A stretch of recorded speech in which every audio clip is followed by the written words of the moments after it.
fantastically well, so thank you. But so if you could give joinery businesses just one habit to improve their profitability, what would it be? Measure your key metrics every week. Every week? Every week, yeah. So not every job, every week. So for me, job profitability is important, but it doesn't come first, because it's harder to capture the data by job than it is overall. And if you capture your business correctly overall for a whole business, there's almost always something that you can see that you can make improvements on. Yeah. What you don't want to try and do is solve world hunger day one. and there's a high degree of sophistication required to capture job costings accurately. So I would say no, don't do that to start with.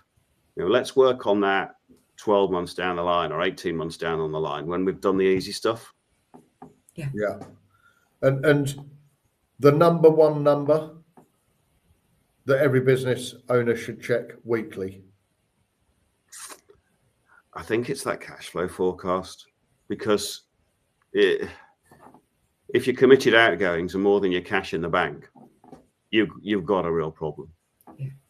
Yeah. So I think that's the number one. And what's the most surprising piece of financial advice you've ever given that made a big difference to a client? I think surprising to me is the lack of understanding around marketing and how marketing works in a business.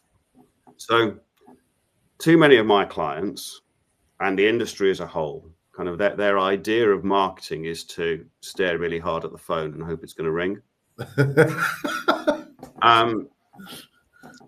But kind of the next level up is it'll be so okay. So I spent £50,000 on marketing last year.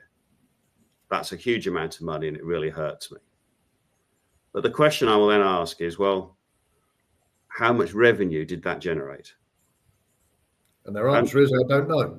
And well, or they do know, and the answer will be, I had one where they were generating £1 million of revenue from that £50,000 worth of spend, but he begrudged that £50,000. Whereas to me, well, hang on a minute, you'll spend that's 5% marketing cost of sale. For every £5 you're spending, you're getting £100 in sales. Now, this particular guy was like, well, I don't know how to grow my business. I mean, that is very, very, very common.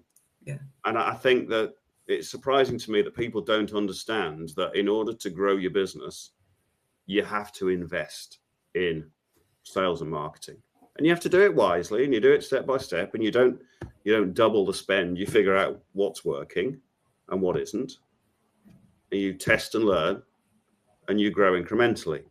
But if you want scale, then you've got to understand the sales and marketing side of your business.